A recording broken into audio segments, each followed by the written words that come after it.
Okay, let's really try and unpack this. Have you ever had that moment?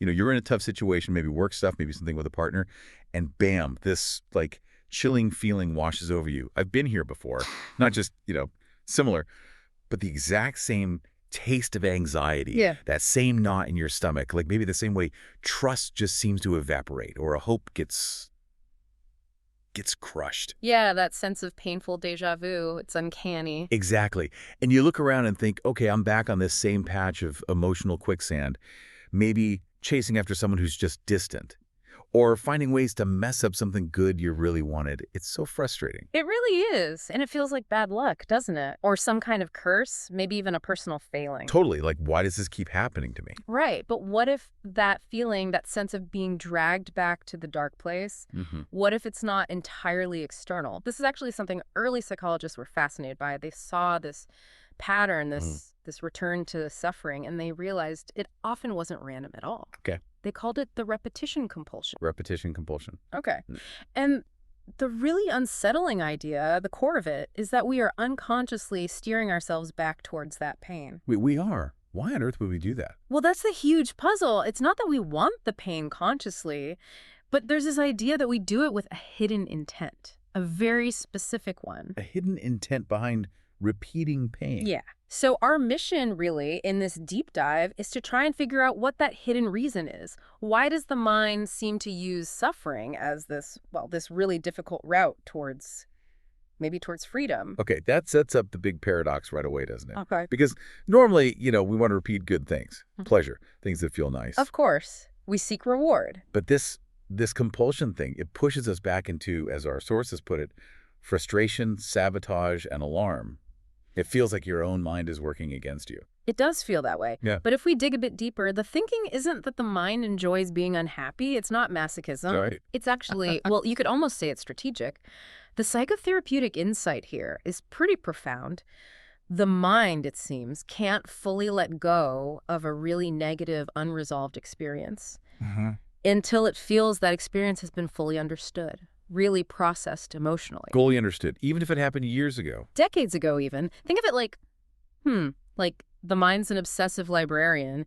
It can't close the file on an emotional event if the story feels incomplete or if the feelings were kind of pushed aside at the time. Okay. So that unresolved issue, it stays active, like an open tab in your brain, maybe. It influences your choices now, your relationships now. It's like this lingering emotional static demanding attention. So the repeating pattern, the frustration, it's not pointless. It's like the mind is forcing a rerun. Kind of, yeah. It's like a forced learning session. The mind is basically bringing that difficult scenario back up, maybe in a different disguise, so that you as an adult can finally get the understanding or the closure that you couldn't get back then, maybe as a child. Wow. Okay, so it's not random suffering, it's targeted. Exactly. You're being nudged back towards the original scene of the difficulty. There's this idea of an emotional conscience doing the pushing. But emotional conscience. Yeah, like a part of you that knows something is still unfinished. It's not trying to torture you. It's trying to get you to look at something important. It's basically saying, hey, we buried something vital back here, and you're going to keep bumping into versions of this until you finally dig it up. That completely changes how you'd look at those repeating cycles. It gives them weight. Purpose, almost. It does. It reframes the whole experience. So let's talk about where these things start, because the sources we looked at had this really strong metaphor. Yeah. They said, our sad and anxious rehearsals are like ghosts that keep showing up. Manifesting themselves again and again. And these ghosts, they don't go away until, a foundational injustice is uncovered and worked through. That phrase, foundational injustice, is key, because when we trace these repetitive patterns back, they almost always lead back to childhood. Right. That makes sense. Why childhood? Well, think about it. That's the time we were least able to grasp what was really going on, emotionally or situationally. And crucially, we were totally dependent on the adults around us. We didn't have the power, the context, or even the words to really process difficult things. You just had to cope somehow. Exactly. And if you couldn't fight back or run away or even really understand or name what felt wrong, what could you do? Often the only option was to just bury it, suppress the feeling, the memory. Push it down. Right. But the mind doesn't see suppression as resolution. It sees it as an incomplete task. So this repetition compulsion, you could see it as the adult self trying to finally master or fix or understand the situation that the child self just had to endure and then forget. Okay, let's make this concrete. How do these things actually show up, these repetitions that follow, you said, in the tracks of earlier pains? They can be incredibly specific, often mirroring the original dynamics in uncanny ways. Give me an example. Okay, well, say as a child, you felt consistently ignored, maybe overshadowed by a sibling, or your parents were just preoccupied. Your repetition compulsion as an adult might then draw you towards romantic partners who are also emotionally distant or unavailable or self-absorbed. Oh, line. Because there's a terrible, painful familiarity in being overlooked, and unconsciously your psyche is trying to solve the original puzzle. How do I finally get this person's attention? Hoping somehow that will heal the old wound. Wow. Okay, what else?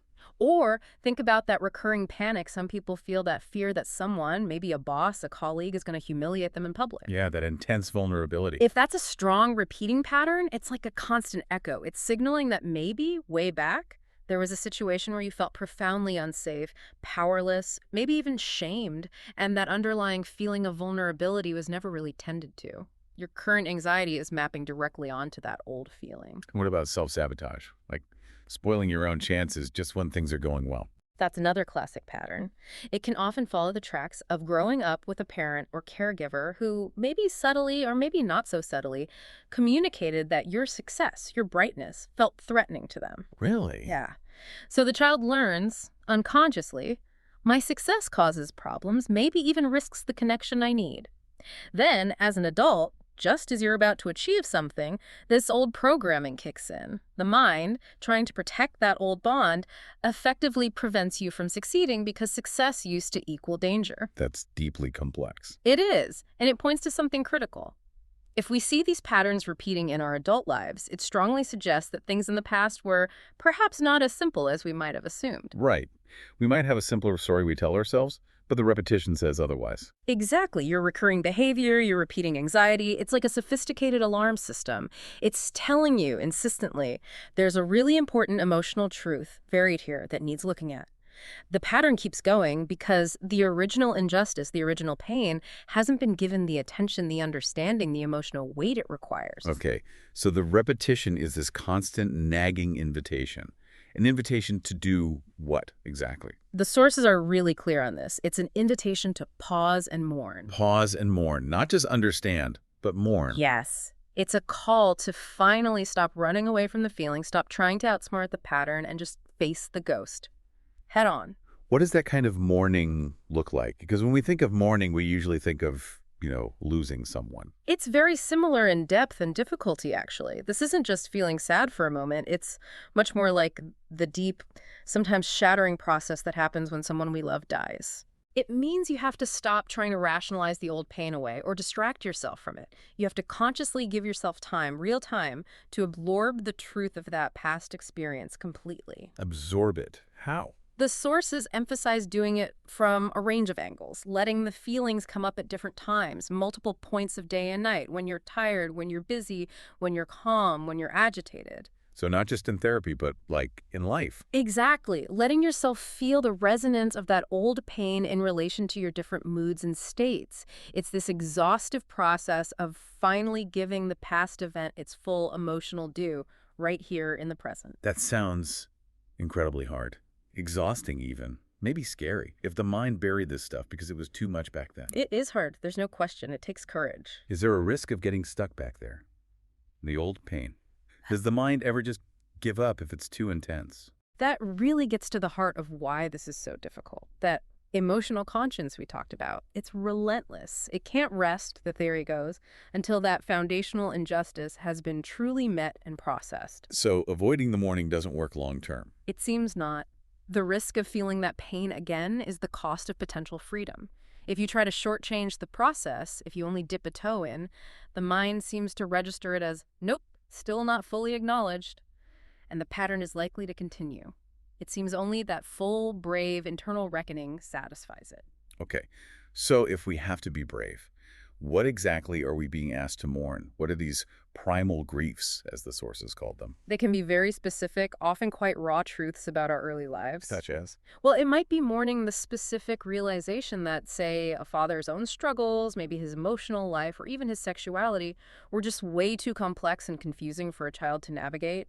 And that confusion maybe left a residue, a sort of distortion in your own sense of self-worth that you've carried ever since. Okay, that's heavy. Or maybe mourning the painful truth that a mother just couldn't handle your vulnerability as a child. Mhm. Maybe she needed you to be strong or quiet. And so you had to build these rigid walls of self-reliance that now, as an adult, make true intimacy really difficult.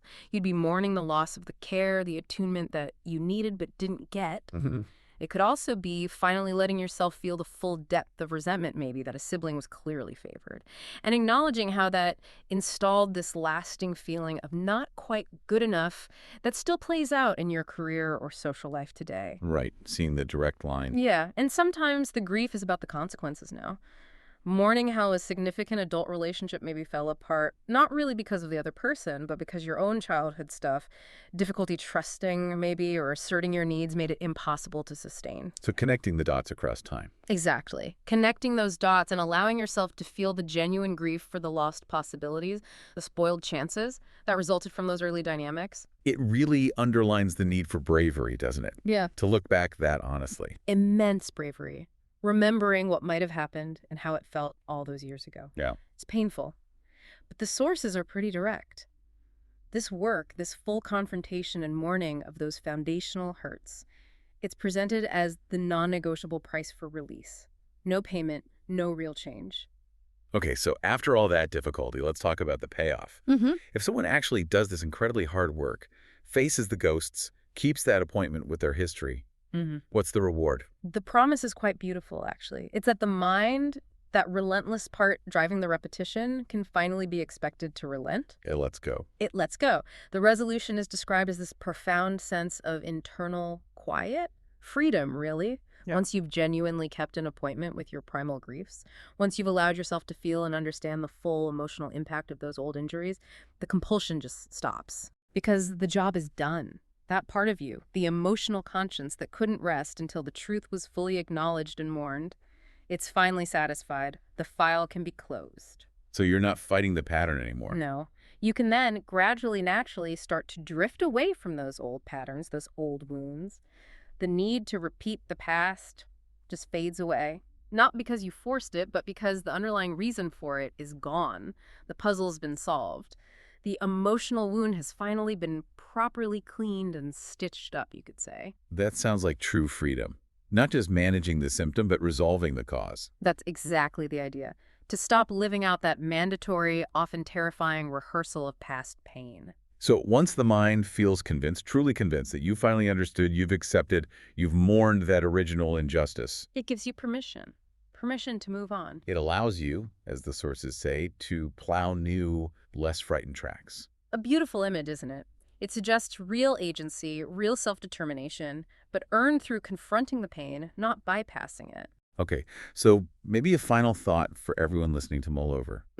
This repetition compulsion, it feels like a terrible thing, like a curse. But maybe its ultimate goal isn't actually suffering. Maybe it's healing.